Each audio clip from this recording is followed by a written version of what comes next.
वैसे तो स्त्री धन के बारे में हर कोई कुछ न कुछ जरूर जानता है, लेकिन स्त्री धन, गिफ्ट, उपहार, दहेज, इन सब चीजों में इतना बारीक डिफरेंस होता है कि आमतौर पर लोग सभी को स्त्री धन ही समझ लेते हैं। लेकिन वास्तविक में इन सब में थोड़ा थोड़ा बारीक अंतर होता है। यदि आप गौर से नहीं समझेंगे तो शायद सबको आप भी स्त्री धन ही कहेंगे। आज इस अंक में हम समझेंगे कि स्त्री धन क्या होता है और स्त्री धन, दहेज, उपहार के बीच क्या अंतर होता है। नमस्कार, इस अंक में आप सभी का बहुत बहुत स्वागत है। स्त्री धन का कंसेप्ट हमारी संस्कृति में बहुत पुराना है। यह सदियों से चला आ रहा एक कंसेप्ट है और इसे हर शास्त्र में अलग अलग तरीके से डिफाइन किया गया है, अलग अलग तरीके से बताया गया है। लेकिन अभी प्रचलित हिंदू कानून के हिसाब से किस चीज को, किस धन को स्त्री धन कहा जाता है। कुछ लोग शादी में लड़की के पियर से मिलने वाले सारे सामान को स्त्री धन कहते हैं। कुछ लोग लड़की के पियर से और उसके ससुराल की तरफ से दिए जाने वाले सभी गिफ्ट को, सभी सामान को स्त्री धन कहते हैं। लेकिन ऑनरेबल सुप्रीम कोर्ट ने इस पर स्पष्ट कहा है कि किसी महिला को शादी से पहले, शादी के समय या शादी के उपरांत उसके उपयोग के लिए जेवर या अन्य सामान, चाहे वो उसके पियर पक्ष से मिला हो या उसके ससुराल पक्ष से मिला हो, वो सभी सामान स्त्री धन के कैटेगरी में आता है। और सभी महिला को स्त्री धन अपने कंट्रोल में रखने का हक है, अधिकार है। यदि कोई व्यक्ति उसको इस अधिकार से वंचित करता है या स्त्री धन को अपनी पत्नी से हड़प लेता है, ले लेता है, तो यह आईपीसी की धारा 406 के तहत यह एक अपराध होता है और उसके लिए उस व्यक्ति को 3 साल तक की सजा दी जा सकती है। इसके अलावा स्त्री धन के अंतर्गत वो भी सामान आता है, वो भी वस्तुएं आती है जो उनके मित्र और रिश्तेदारों द्वारा उस लड़की को उसके उपयोग के लिए दिया जाता है। लेकिन शादी में जो वस्तु स्ट्रेंजर्स के द्वारा दिया जाता है, मतलब शादी में बहुत सारे लोग आते हैं जो आपके रिश्तेदार या दोस्त नहीं भी होते हैं, ऐसे लोग भी शादी में आते हैं और वो उपहार देते हैं। लेकिन वो उपहार स्त्री धन के कैटेगरी में नहीं आता है।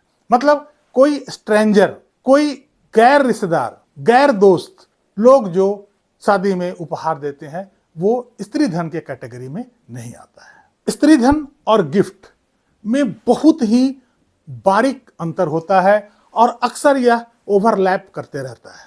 बहुत सारा ऐसा गिफ्ट है जो स्त्री धन कहलाता है और बहुत सारा ऐसा गिफ्ट है जो स्त्री धन नहीं भी कहलाता है।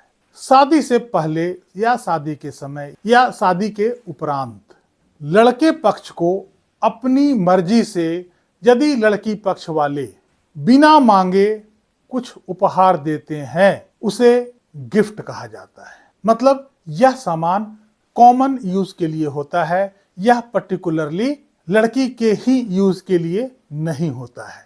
जैसे उपहार के तौर पर लड़की पक्ष से यदि लड़का पक्ष वालों को मोटरसाइकिल या कार ऐसा कुछ दिया जाता है, या लड़के को चेन दिया गया, या लड़के को घड़ी उपहार में दिया गया, अंगूठी दिया गया, ऐसे गिफ्ट जो है, ऐसे उपहार स्त्री धन के कैटेगरी में नहीं आता है। यदि कोई भी उपहार को स्त्री धन के कैटेगरी में लाना है या लड़की पक्ष वाला यह चाहता हो कि ये भी स्त्री धन के कैटेगरी में आए, तो ऐसी स्थिति में आपको उस सामान को खरीदते वक्त बिलिंग लड़की के नाम से करवाना आवश्यक होता है। यदि उस सामान का बिल लड़की के नाम पर है तो वो स्त्री धन माना जाएगा। जैसे मान लिया कि हम बाइक लिए हैं और बाइक का रजिस्ट्रेशन लड़की के नाम पर है या बाइक का इनवॉइस लड़की के नाम पर है, तो वो भी स्त्री धन के कैटेगरी में आ जाएगा। गिफ्ट और दहेज में भी अंतर होता है। शादी से पहले, शादी के समय या शादी के उपरांत लड़के पक्ष द्वारा बिना किसी मांग के यदि कोई वैल्यूएबल सामान दिया जाता है तो वह गिफ्ट कहलाता है। लेकिन यदि ये सामान लड़के पक्ष द्वारा, वर पक्ष द्वारा मांग के लिया जाता है, शादी के शर्त के आधार पर इसे लिया जाता है, तब वो दहेज कहलाता है। मतलब गिफ्ट और दहेज में अंतर केवल मांग का है। यदि वो मांग कर लिया गया है तो ये दहेज कंसीडर किया जाता है, और यदि वो बिना मांगे अपनी इच्छा से लड़की पक्ष वाले यदि देते हैं तो यह गिफ्ट कहलाता है।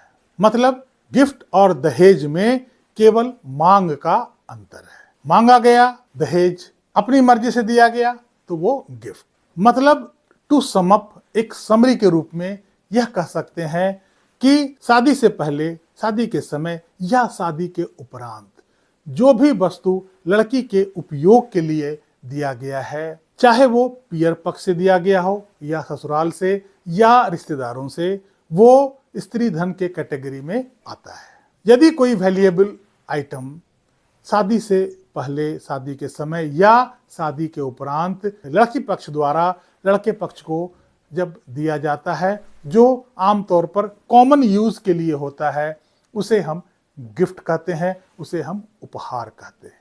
और यदि यह वैल्यूएबल आइटम लड़के पक्ष द्वारा, वर पक्ष द्वारा लड़की पक्ष से या वधू पक्ष से मांग कर लिया गया हो, शादी के शर्त के हिसाब से लिया गया हो, उसे हम दहेज कहते हैं।